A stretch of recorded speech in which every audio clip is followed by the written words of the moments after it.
Alrighty folks, welcome back to That's Just My Opinion. I am Merlin, and today we will be continuing on with the Bridge Kingdom Book 2, The Traitor Queen. This is by, hold on, I swear I had this pulled up, Daniela L. Jensen. So, this book picks up pretty quickly right after where we left off with book 1 with Laura, and again, a little, like I said at the end of the last video, a little fuzzy right here on where book 1, book 2 picked up, took off. They're really close together. Laura gets the help of the Ithacanians to go after Aaron to try to break his ass out of Daddy-O's prison. Well, not prison, he's in the main palace. And while this is going on, we also get cuts to Aaron dealing with imprisonment. Also, other thing on the Laura side of things, Laura is going to go round up the sisters. She's going to go get all of her sisters because why have just one brilliantly trained assassin when you can have 11? Yeah, oh, that's one thing I forgot to mention. The other book, one of her sisters died. She was a psycho bitch. It's okay. Moving on. So, the first part of this book, I really enjoyed. It was a lot of the scheming, the planning, the putting the pieces together, both sides of things. Laura trying to break Aaron out from the outside, Aaron trying to maneuver his way to find something inside to break out.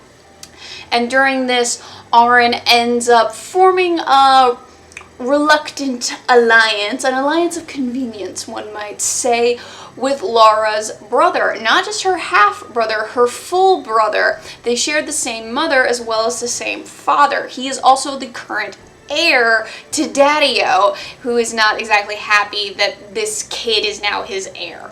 So, Brother Dearest is willing to make an alliance with Aaron, bust him out of there because the bridge is just draining huge amounts of margarine resources, and he wants to give the bridge back to the Ithacanians. It can be their problem. He's got bigger fish to fry, mainly the war in Valcata. That becomes a much bigger deal in this book. So yeah, this first part, it's a lot of scheming. Laura also goes to try to track down her sister. She finds the sister she was closest to discover that I think her name is Solara or something like that. She is now married and has a baby on the way, and Laura has a moment of, oh my god, my sisters have moved on with their lives. Should I really be dragging them back into this? But of course, they agree to be drugged back into this. We only really get to know two of the three, kind of, well. Really, the sisters, like, most of them don't matter. Who knows if they'll get future books, but right now we really only get to know three of them.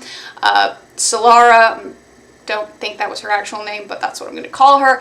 Bronwyn, and I honestly don't remember the third one's name.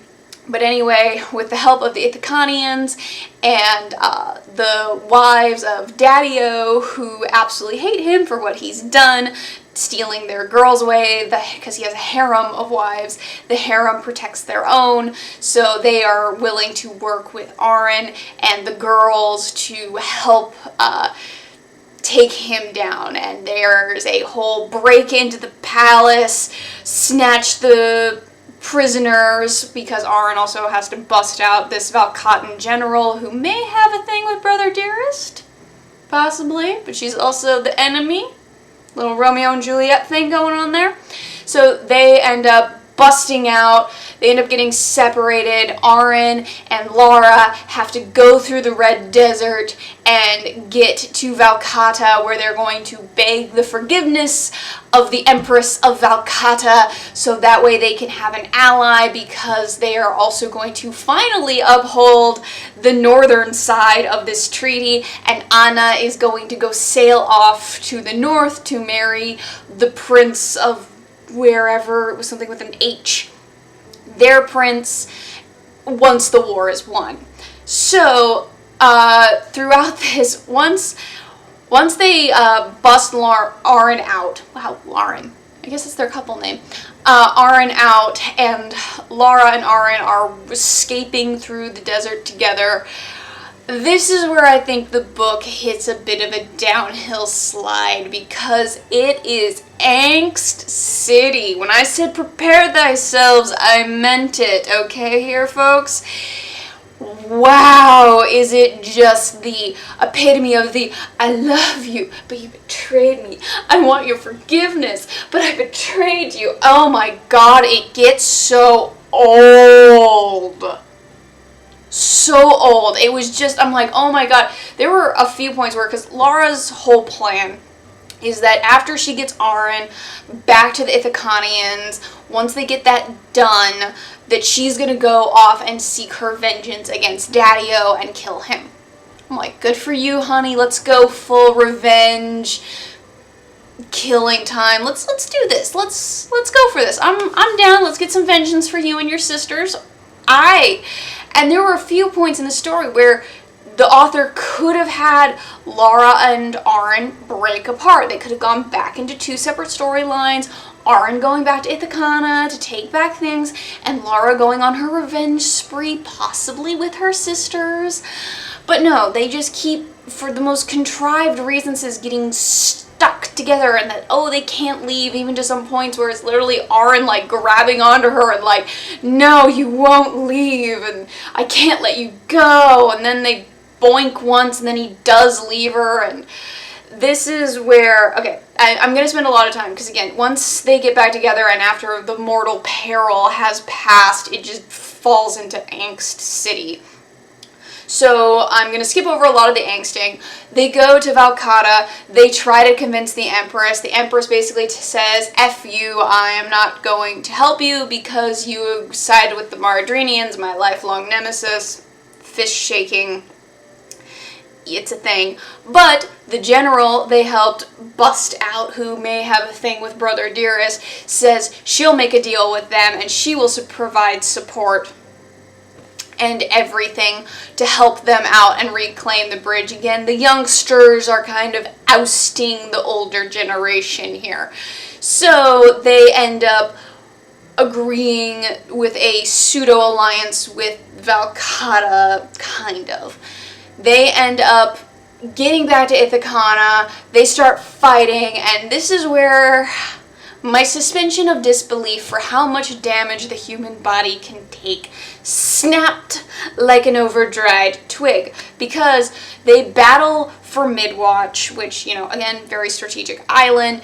They take it. During the fighting, Laura gets a big old cut on her thigh that basically goes like all the way through her quad muscle, like almost down to the hip bone, very, very deep. Aaron has to stitch her up. Then they boink, which I'm just like, dude, you got an open wound right there. You need to be taking it easy, not boinking your ex kind of together. It's complicated, whatever the situation is.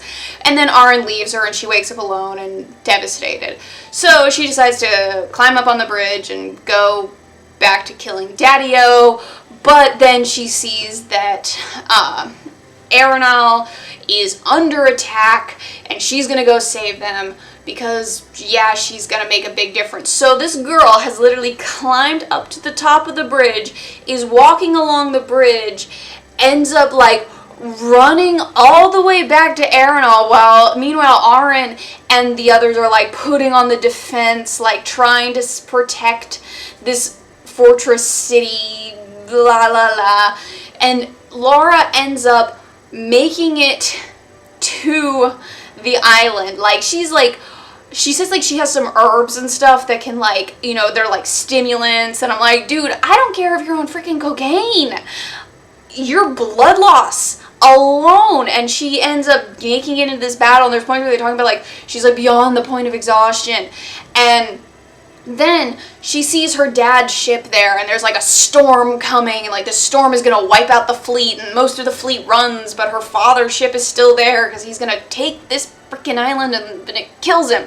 So what does she do? She friggin' zip lines onto his ship and has a duel with him that she wins, because of course she does, even though her leg is split open. She's beat to hell from all the fighting she's done. She's bleeding out on the decks. So she kills her dad. Woohoo. She got her revenge, and the soldiers are coming to kill her. So she falls off of the ship into shark-infested waters.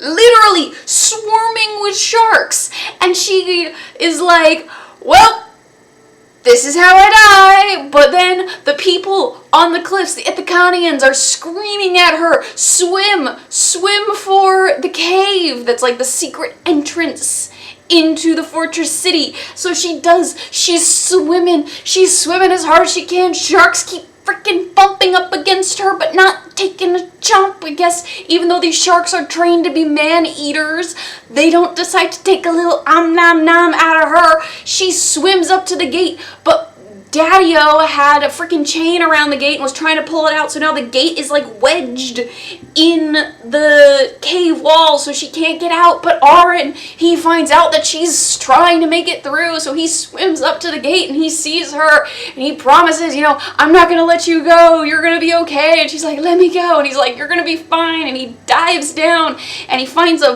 hole conveniently large enough for Laura to slip through, so he helps her swim down and he tries to pull her through, but oh no, her belt gets caught and she drowns.